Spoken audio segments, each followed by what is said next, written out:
بسم اللہ الرحمن الرحیم۔ حاجت روائی کے لیے بہت ہی مجرب عمل ہے۔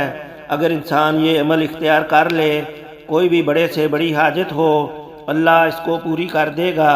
لوگ اکثر صلاۃ الحاجت پڑھتے ہیں، لیکن خالی صلاۃ الحاجت کے بجائے اس کے بعد یہ عمل کر لیں تو آپ کی صلاۃ الحاجت کو اللہ پر لگا دے گا اور وہ حاجت انشاءاللہ آپ کی پوری ہو جائے گی۔ بڑے سے بڑے مشکل عمل، بڑی سے بڑی مشکل گھڑی کے اندر آپ پر جب پریشانی آئے، مخلوق کے سامنے ہاتھ پھیلانے کی بجائے، مخلوق سے مدد مانگنے کی بجائے اللہ کے حضور یہ عمل کر لے، آپ کو استغنا اللہ عطا کرے گا۔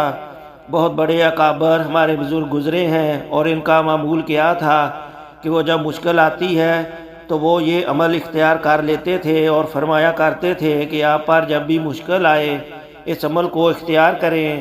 ہم نے الحمدللہ جب بھی مشکل آئی، جب بھی کوئی حاجت ہوئی، جب کسی مسئلے میں پھنس گئے تو یہ 2 رکعت کے ساتھ عمل کیا۔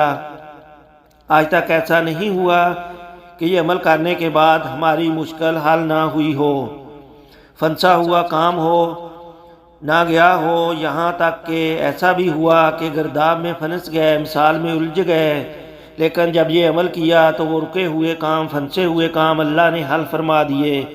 وہ بڑا خاص عمل آپ کو دینا مقصود ہے تاکہ آپ کی زندگی میں ایک تو اللہ سے لینے کی عادت آ جائے، اللہ سے مانگنا ہے، اور طریقہ ہمیں محمد عربی صلی اللہ علیہ وآلہ وسلم بتلا کر گئے ہیں، اور اللہ سے مانگنے والا کبھی پریشان نہیں ہوتا۔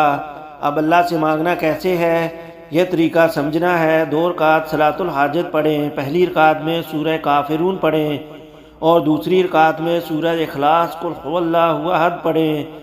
سلام پھیر کر یہ آیت کریمہ هو الاول والآخر والظاہر والباطن، آپ نے یہ آیت مبارکہ 33 مرتبہ پڑھنی ہے اور پھر اللہ رب العزت سے دعا کریں۔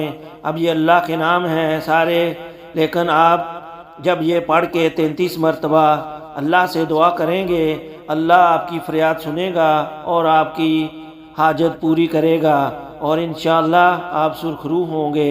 الحمدللہ رب العالمین۔